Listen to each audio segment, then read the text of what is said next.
How good and how important could Garnacho be for United, Mario?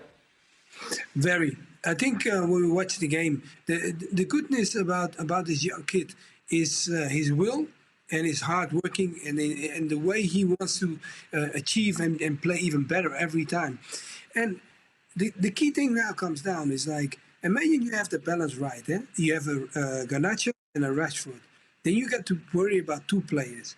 Because if you only have Garnacho, I think that's kind of, they can isolate it, and they did that before, close him down and he calms down.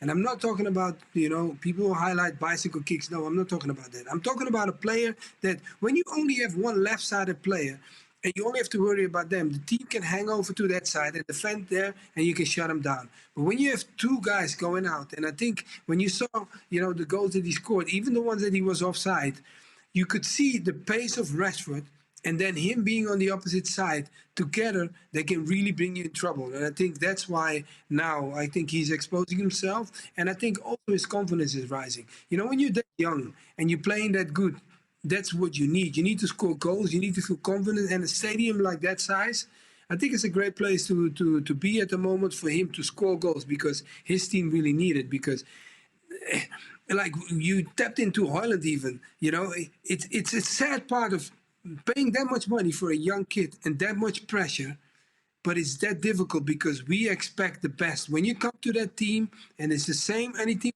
but that kind of money and playing for Man United is a sad part, but people expect the goodness of you, and that's what Garnacho is doing. Do you know who's really annoying me right now? It's not you two. Okay. Well, that's a first. Yeah, well. Wow. It's a starting point. But you're on the edge. Well, yeah, exactly. Kasey, you're on the edge. You're annoying should be your middle name. Right. But Get on with it. I tell you who is really annoying, and this is leading into the Garnacho, is Jadon Sancho. And I tell you why.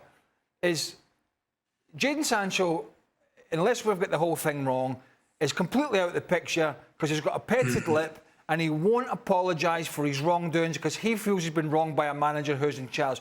And here we have this guy who's on huge money, who had a huge transfer. He's got a talent, not seen a lot of it in England. He's sitting on his backside, twiddling his thumb, wasting his career, watching a youngster go out there and help carry one of the biggest clubs in the world on his shoulders, and his manager, who's under pressure. A young kid who you could argue is not more talented than Jadon Sancho, who is certainly not more experienced than Jadon Sancho.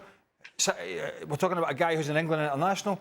But yet this guy's going out there, he's gone, Anthony, Rashford, Sancho, park your backside, I'll show you. That would, if I was a professional, I wouldn't be sat at home happy about that. I'd be sat at home embarrassed with myself that I'm sitting watching a kid do what he's done, not every week, not every game. But Mario mentioned it, that marvellous bicycle kick, the goals yesterday, just his enthusiasm for the game, whether he plays well or not. And then the other side of the coin, we got the petted lip, sat at home, doesn't even want to help out. There's the difference between people who want to get out there and make a difference.